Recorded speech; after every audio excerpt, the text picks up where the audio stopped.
lagi, saudaraku. Ini kunci kepada keberhasilan, pada pertumbuhan rohani yang luar biasa dalam hidup saudara. Banyak tahun-tahun yang akan datang, saudaraku. Kita bersungguh-sungguh dalam melayani. Tuhan telah mengirimkan begitu banyak jiwa-jiwa yang selamat di dalam pelayanan KKR Natal, bahkan Natal KKS, ribuan jiwa diselamatkan. Tuhan menghendaki mereka itu sampai kepada maksud Tuhan.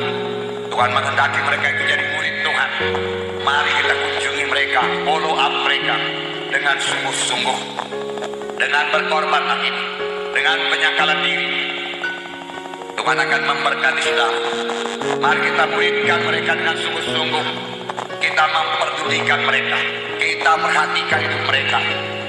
Sampai di manakah mereka sudah mengikuti Tuhan? Sampai di manakah mereka bisa bersekutu dengan Tuhan?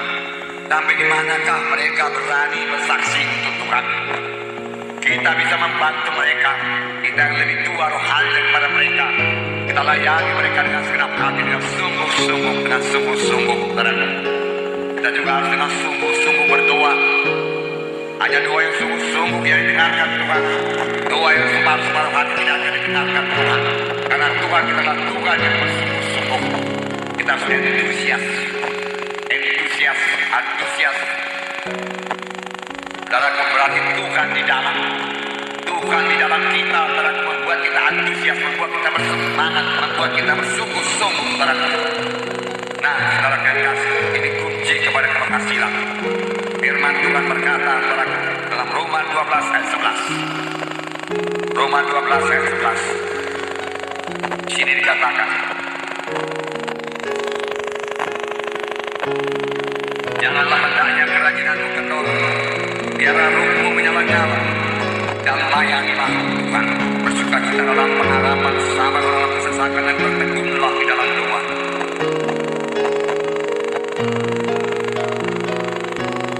Puji Tuhan, saudaraku, di sini dikatakan janganlah hendaknya kerajinanmu kendor.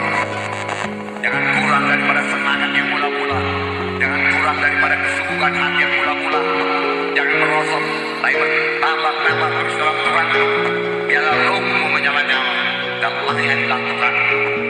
Roh Tuhan seharusnya tidak pernah padam di dalam hati kita, di dalam bait Tuhan. Saudaraku, dijaga supaya lilin tetap menyala siang dan malam, tidak bisa padam, saudaraku. Itu gambaran roh kudus, saudaraku, yang ada dalam hati kita, tidak pernah padam, lalu menyala-nyala, lalu tergerak oleh belas kasihan, lalu menjadi pembawa damai, lalu penuh dengan kasih Tuhan, lalu bersekutu dengan Tuhan, lalu hidup dalam perang Tuhan. Biarlah rohmu menyala-nyala, layanilah Tuhan. Firman Tuhan berkata, ini kita laksanakan dalam hidup rohani kita. Pada tahun ini, maksud saya pada akhir tahun ini dan tahun 1999, lihatlah Yesus, saudara, bagaimana dia mengerjakan pekerjaan Bapaknya. Dia mengerjakan pekerjaan Bapaknya dengan segenap hati, dengan kesungguhan hati. Yohanes 4 ayat 34. Saya membacakan kepada saudara. Yesus berkata kepada mereka, kata Yesus kepada mereka, makananku ialah melakukan kehendak Dia yang mengutus aku dan menyelesaikan pekerjaannya. Bukankah kamu mengatakan 4 bulan lagi tibalah musim menuai? Tapi aku berkata kepadamu, lihatlah sekelilingmu dan pandanglah ladang-ladang yang sudah menguning untuk dituai. Sekarang juga penuai telah menerima upahnya dan mengumpulkan buah untuk hidup yang kekal, sehingga penabur dan penuai sama-sama bersukacita. Yesus sebenarnya sudah lapar secara badani, tapi di pinggir sumur Samaria itu ada seorang perempuan berdosa yang perlu diselamatkan, dan Yesus merasa perlu memberikan firman Tuhan kepadanya supaya dia selamat. Dan pada waktu itulah murid-murid datang membawa makanan kepada Tuhan Yesus. Guru, silakan makan, murid-murid berkata. Tapi Tuhan Yesus berkata, ada padaku makanan, yaitu untuk melakukan kehendak Dia yang mengutus aku dan menyelesaikan pekerjaannya. Aku harus mengerjakannya dengan segera-segera, karena waktunya singkat. Tuhan Yesus berkata. Maka Tuhan Yesus berkata, lihatlah sekelilingmu. Kamu berkata 4 bulan lagi baru musim menuai. Itu tuaian gandum, Tuhan Yesus berkata. Tetapi lihatlah sekelilingmu, pandanglah ladang-ladang rohani, pandanglah ladang jiwa-jiwa yang sudah menguning, semua siap sedia untuk dituai. Dan dalam Ibrani 12 ayat 2 dikatakan, Yesus tekun menikung salib.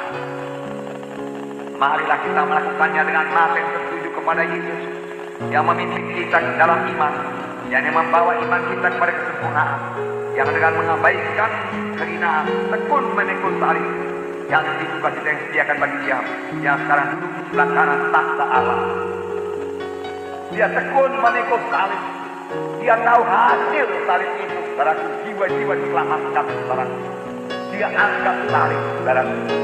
Memang di sini dikatakan Dia akan duduk di sebelah kanan Allah Bapa. Tetapi tidak berapa kali dalam Alkitab dikatakan sebelah kanan Allah Bapa. Saudaraku, hanya beberapa kali. Tetapi hati ini tergerak oleh belas kasihan, lihat jiwa-jiwa itu berkali-kali dikatakan.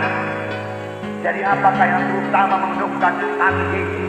Belas kasihan kepada jiwa-jiwa yang terhilang, kasih kepada jiwa-jiwa yang masuk neraka, kasih kepada jiwa yang sakit menderita. Itulah yang menggerakkan hati Yesus, saudaraku, sehingga pada akhir hidupnya Dia tekun menikung salib. Inilah pelayan yang terakhir terbesar pada umat manusia.